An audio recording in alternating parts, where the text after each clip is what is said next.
کی گاڑیاں جلانے والے نہیں، ہم بارود پھوڑنے والے نہیں، ہم آگ لگانے والے نہیں ہیں۔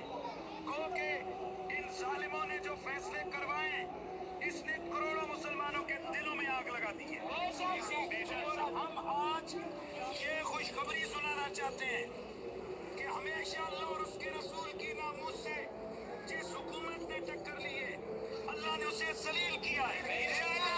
انشاءاللہ کہ یہ سرکاری دباؤ کے تحت فیصلہ کروایا گیا، انشاءاللہ یہ فیصلہ کروانے والے ذلیل ہوں گے۔ ہم پھر کہتے ہیں ہمارا یہ احتجاج اسلامی ہے، شرعی ہے، غیر شرعی نہیں ہے، اور ہم یہ کہتے ہیں جو فیصلہ ہوا وہ بالکل غلط ہوا ہے۔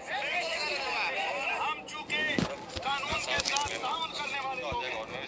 اور اگلی بات میں یہ بھی بتا دوں، ایک بات میں یہ بھی بتا دوں